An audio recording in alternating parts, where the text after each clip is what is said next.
Akkuma tattamaan isa barbaachisaa jechuudha. Hojiidhaan haala jalaa godhee jechuudha. Hojiidhaan jalaa laaptooppii yaa'u dhusma dhugaa kuusiniin jedha. Isinis qaba dhugaa rabbii sirtis bu'ee usin galadhee dhusma dhugaa. Garaarratti jabaattanii too dhaabbitu dhiiftan dhugaa isuma dhugaa isinii jira. Nama kuma kudhantu narra jira. Dhaabni kubni kudhan kun birrii 100 doonaa buusee.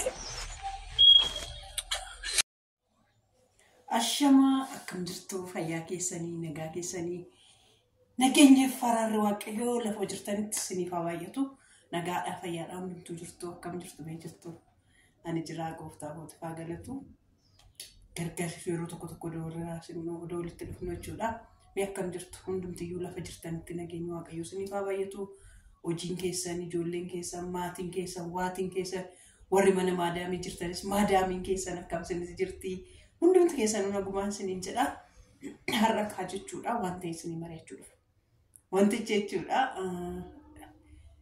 ji'a lama akkas gara ji'a lamaatti siqaa jira mimmaan kootti facaasee boo'ee maraadhee hundi keessanis immoo harka keessan isaanitti diriirfattanii hundumtuyyuu jechuudha injira wantichi amma ta'ee raawwatee wantoota ta'eera jechuudha wantichi immoo maalidha hojjettan yaadattu miti waan kana dura ta'aa ture wanta mimmaan koo akkasitti dhangalaasaa ture jechuudha har'a garuu illibaata argatee waan tokko argatee dhufeera waaqayyoo alaamana keessan eebbisuu eebbifamaa warroonni haadha eebbukoo boo'in jettanii jechuudha mimmaan kun irraa haqxanii hundi keessaniyyuu waaqayyo kosinaa eebbisu lafuma jirtanitti eebbifamaa hundumti keessan jechuudha warri koomantiidhaan illee haadha eebbaa kun boo'in jedhaa turtanii warroonni yaadan naa gochuudhaaf kaasanii naa gochuu dadhabdan illee warroonni immoo naa gootanii daftanii naa qaqqabdan illee guddaa isaanaaf galatoomaa isiniin jedhaa rabbi kosinaa eebbisu hamtuun iji hamtuu isiniin argini amma akkam goonee sapiraayizii goona. Akkam goonee itti kennina kunuuka akkam goonee itti kennina kun hin dhufteetti naarka galteetti natti kennamteetti inna waaqayyoo alaamana keessan bara keessan haa eebbisu suma dhugaa koosiniin jedhaa eebbifama dhuftee harka koo galteetti jechuudha. Akkam goona akkamitti jechuudha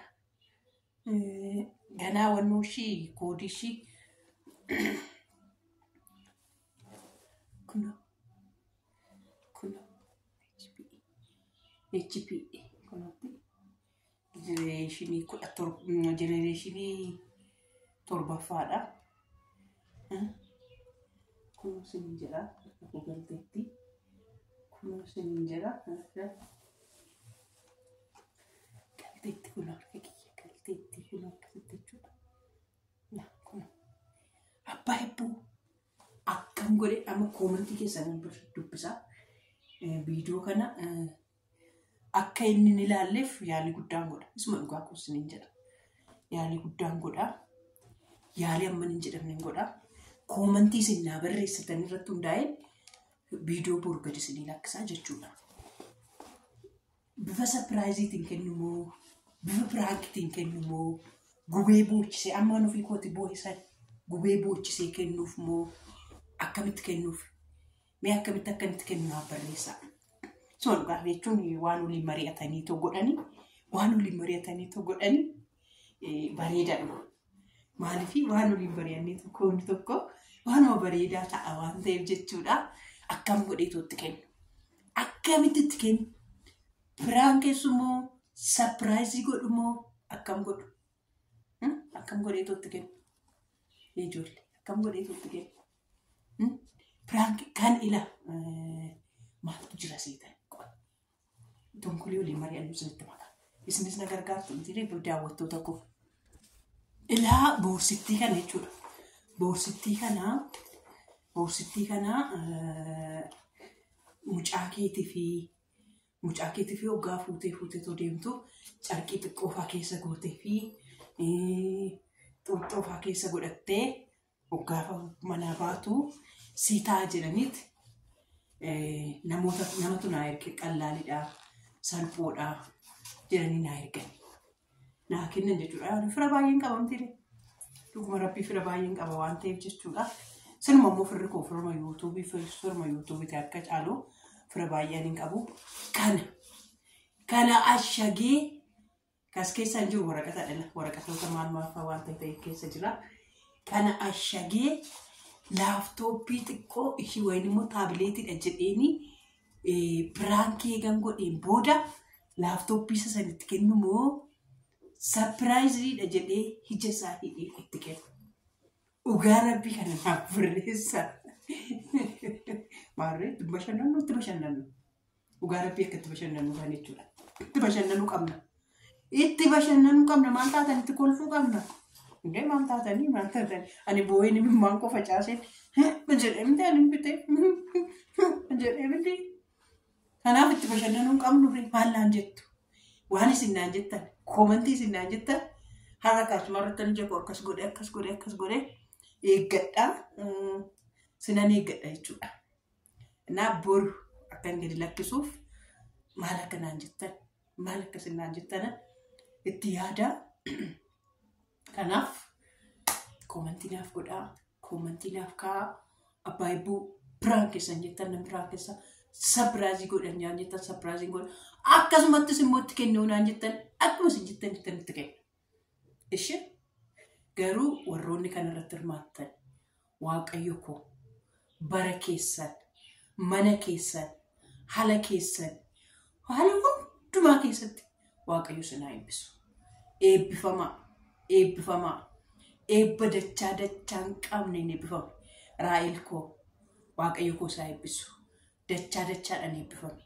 Manni kee, haalli kee, ijoolleen kee hundumtiyyuu ani eebbifame haa ta'u. Dhugaa waaqa jiraataa eebbifamii. Akkasumas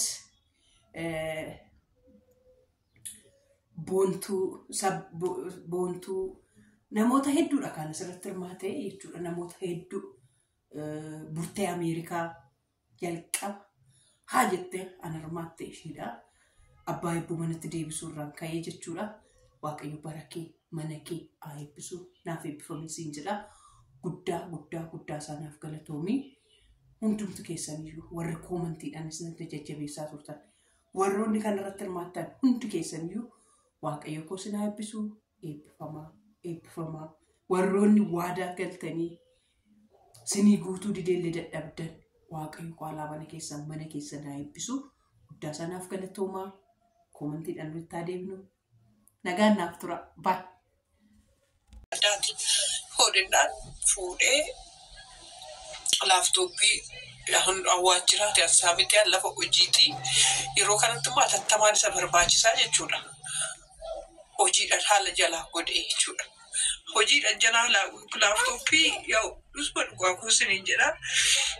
Isinis qaba dhugaa rabbii sirtis boo'ee sin gadhadhee dhusma dhugaa. Garaanatti jabaattanii too dhaabbitu dhiiftanii dhugaa isuma dhugaa sirii jira. Nama kufa godhantu narra jira. Dhaabni kubni godhan kun birrii 100 doonaa buusee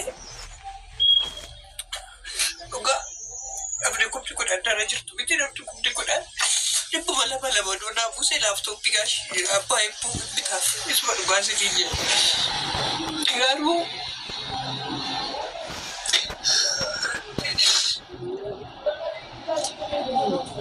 maaliif makaraadhaaf akka dida'u maaliif inni gajajoodhaaf akka da'u beeku dhugaa rabbii isuma dhugaa gosinii